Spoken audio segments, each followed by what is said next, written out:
Hello and assalamu alaikum to everyone. Welcome back. I hope you guys had a good Ramadan. Alhamdulillah, I had a good Ramadan too. So today I'll be showing you how to make NUNOR BORA, and I hope you enjoy watching it. And those of you that don't know how to make it will learn something from it, inshallah. So first of all, I have here two big chunks of ginger, two small cloves of garlic, and three medium-sized onions, which I shall be chopping, washing, and then blending it really nicely and finely.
So guys, in the meantime, while you're preparing your ginger and your onions and everything, put a pan on for your dough. So basically, I'm going to be adding 8 cups of water into my handy. Normally, I use this handy and I add half a handy of water. I'm really sorry, I've got a sore throat. Sorry. So I wait for the water to gently simmer. So basically, before it comes to a boil, I blend my ginger, garlic, and the onion, and I add it to the water. Now, guys, considering the amount of rice flour you're going to add and the water, so add the salt according to taste. So here I added 1 tablespoon of salt plus another quarter tablespoon, maybe less than a quarter tablespoon, and then less than half a tablespoon of turmeric. Again, like, depends on what color you want the NUNOR BORA to be. This kasuri methi, the methi leaves that's dried, that I like to use into my NUNOR BORA. Depends on, like, basically this is optional. If you want to add it on, you add it on. If you don't want to add it on, don't add it on, skip it. Add it here, add it when I'm mixing the dough. So this you can skip, basically. That's what I'm trying to say. Sorry for the voice. I've got a little bit of croaky voice because I've got a sore throat. So let the water boil away for about 10 minutes on medium flame, not on too high. So basically you want to get the ginger and the onion and everything done so the smell goes away. Here I'm going to prepare my rice flour and add some ground rice onto it as well. Sometimes when I want to fry the boras and leave it, like store it in the freezer and get it out when I got visitors in the house, I just fry them, leave them in the freezer, I get them out, put on tawa, and then serve them. That's when I make my boras just with ground rice. Whereas I want to store this frozen, so I'm gonna make it with rice flour and add a little bit of ground rice. So here I added 6 cups of rice flour and 2 cups of ground rice. It's optional, guys. If you like just with rice flour, you can make it with just rice flour, but considering the fact that the ground rice needs more water, so if you decide to use just ground rice, make sure you add a couple of cups of more water, and then the way that I've done it today. Basically, today I've done it according to the way I would normally do it for rice flour rather than just ground rice. So here, as you can see, I've used 8 cups of water plus another half a cup of water for blending the the onion and the garlic and ginger.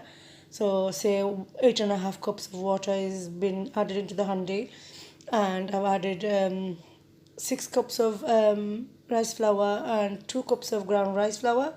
So if you want to follow my recipe, guys, do it like this. Otherwise you might need less water or more water depending on which one you decide to use. So if you decide to use just rice flour, no ground rice, maybe use 1 less cup of water. And if you use just ground rice, use a little bit more water. That's what I'm trying to say. So basically if you use just ground rice, the quantity of the water will have to be increased, whereas if you use just the rice flour, the quantity of the water would be less.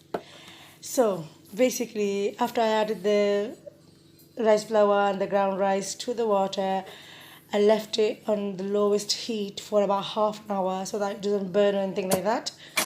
Then I left it for it to cool down a bit for about another half an hour. So I turned the flame off, so I turned the heat off, gas off কইরা রেখে দিয়েছি আরো আধা ঘন্টা লাগে like তুলে ঠান্ডা হইতো. So basically leave it for it to cool down a little bit, because if it's really hot, it's really hard to handle the heat on your hand. So here you can see I've got some of it out from the handi and I'm kneading it. So that is a good knead basically. Like if you knead it really nicely and well, if you haven't like one of them cake mixing machine, you can even use one of them, but I don't have them and I like to like do this part with my hand. It's nicer, and basically you get a good workout out of it as well. So yeah, and then what I'm going to do so that that dough doesn't dry out, I'm going to get a kind of bag, put it in there, and then obviously get some out and roll it and cut it. So as you can see, I've got some rice flour here. I'm not going to use any plain flour or self-raising flour here. So what I use to roll out my dough, I use rice flour. So I'm going to get half a dough out and then just softly mix it again gently, make it flat, and then roll it out with my rolling pin.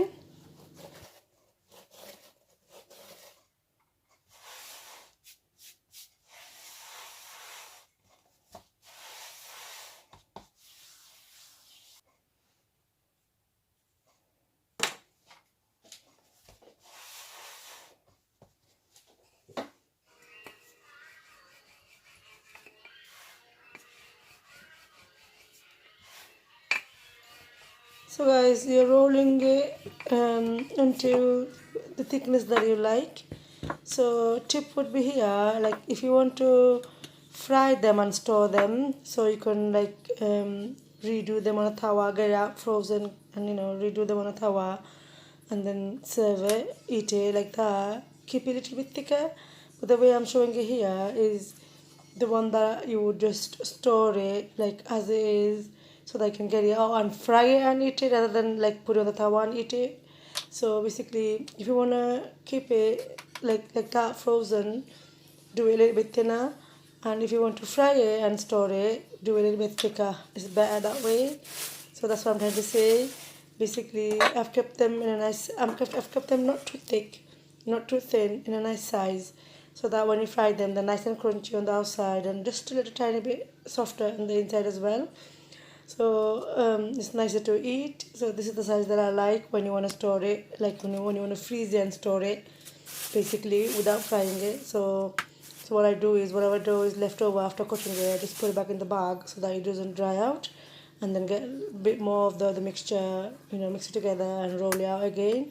And that's the process basically. You keep on doing that, and then inshallah, it doesn't really take long after you made your dough.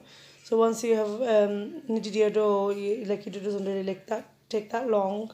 It's easy to roll out as well, because that dough is not that hard. It's a soft dough, and if you make the dough too hard, like when you cook the dough, and if you make it too hard, it's quite easy, guys. Don't panic or anything like that.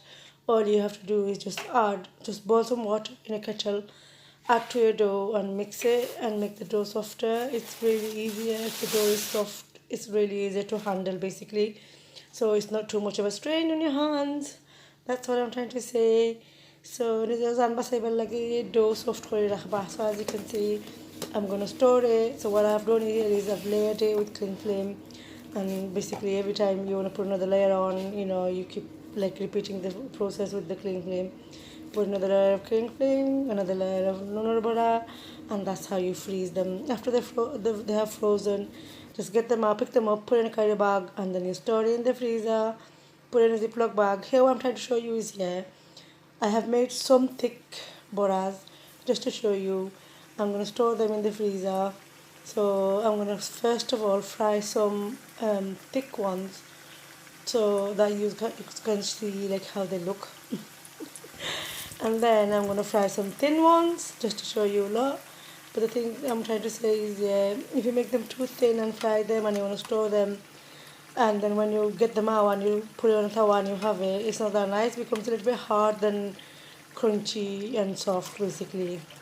So what you're looking to do, if you want to store in a freezer, like fry and store it, keep them a little bit thick like I've done here. These ones are the thick ones, and when you get it out from the freezer and you eat it, when you put it on a tawa, it's really nice. They're really nice and soft on the inside and like crunchy on the outside. And this is the thin one that I'm frying. But this is, I'm just going to eat it now. I'm not going to store these. Basically, I don't like storing thin boras after they've been fried. So I only store them before they've been fried, like from raw to just to get it out and fry it and eat it. Basically, it's nicer when you have thinner ones. That's what I'm trying to say, guys. Thank you so much for watching my video, guys. I really do appreciate it. And thank you so much to those new viewers and the new subscribers. Thanks for supporting me. And this was a request video, by the way, which I forgot to tell you guys. Little sister Pabna. So Pabna, I hope you're watching this video. She asked me, actually she requested me to make a NUNOR video. So this video is for her. Pabna, I hope you watched it and liked it. And if you did watch it, please leave a comment. I'd be really happy if you do, because then I'll know that you watched it. Because this was for you, this recipe. So once again, thank you so much for requesting it. And I made the video for you, Pabna. I'm sure you'll be watching it. But if you leave a comment, I know you'll be watching it. So thank you very much for watching my video, guys. Assalamu alaikum wa rahmatullah. Allah Hafiz.